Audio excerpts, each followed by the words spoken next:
This is VHS on our 31 spooky movies of Halloween. Let's talk about VHS, the found footage horror anthology that should have been a chaotic celebration of creativity and horror, but ends up feeling like you're watching the same short film over and over and over again, just with slightly different sets and other doomed idiots. Now, I turned on VHS wanting to love it. The concept is great. A bunch of burglars break into a creepy house to steal a mysterious VHS tape, only to find shelves full of disturbing found footage clips, each one supposedly showcasing something terrifying. What could possibly go wrong? Everything could go wrong. Well, almost everything. The problem with VHS is not the low budget. That's part of the charm. The problem is that every single segment feels like it was made from the exact same blueprint. There's almost no stylistic change between stories. It's all the same gray lighting, the same shaky camera, the same "look at how edgy we are" grimness. It's like being trapped in a never-ending loop of grainy misery. Mostly. There's a couple of segments I like. Each segment plays out like this. Annoying, morally bankrupt characters film themselves doing dumb things. Something scary happens. The camera shakes like it's on a pogo stick. Everyone screams. Cut to static. Now repeat that same formula 5 more times.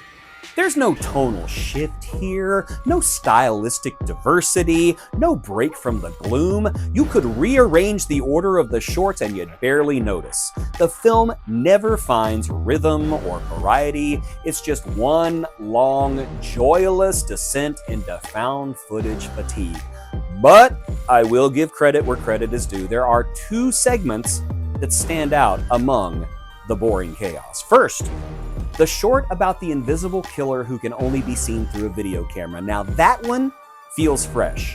It plays with the found footage format in a smart and creative way, using the technology itself as part of the tension.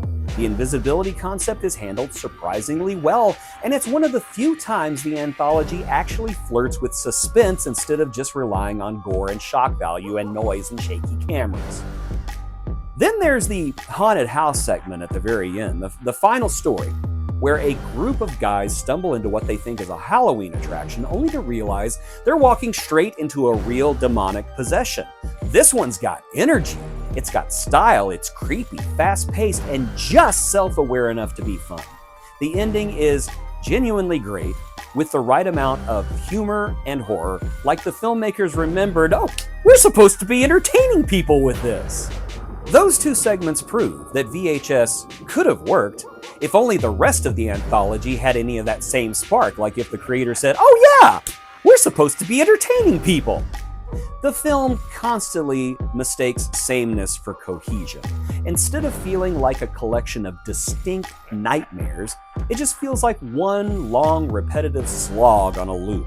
By the 3rd segment, you're not scared, you're checking your watch. By the 5th, you're begging for the VCR to eat the tape. It's one of those movies that just doesn't know when to stop. Every short seems to overstay its welcome, and then the wraparound story, which could have been a creepy framing device, just goes on and goes on and goes on until you realize that I think the burglars have been watching these tapes longer than I've been alive.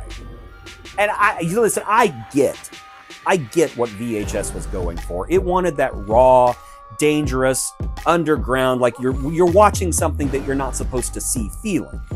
But instead of giving us variety, it just gives us the same nihilistic tone on repeat. It's not terrifying, guys, that's just exhausting.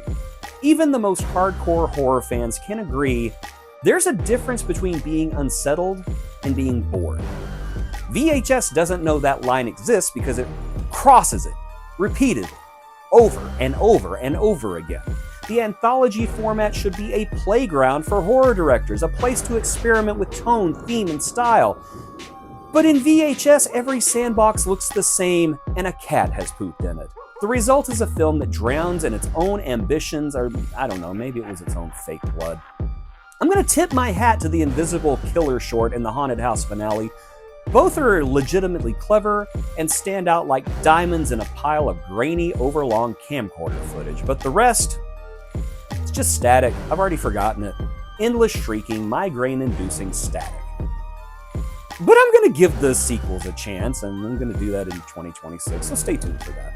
But that is why VHS might have had a couple of great segments, but not one that would recommend me to recommend to you to put it on your list of 31 spooky movies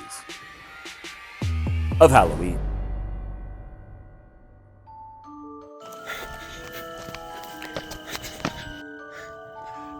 Hey guys, I can't talk. I'm in the middle of a found footage movie.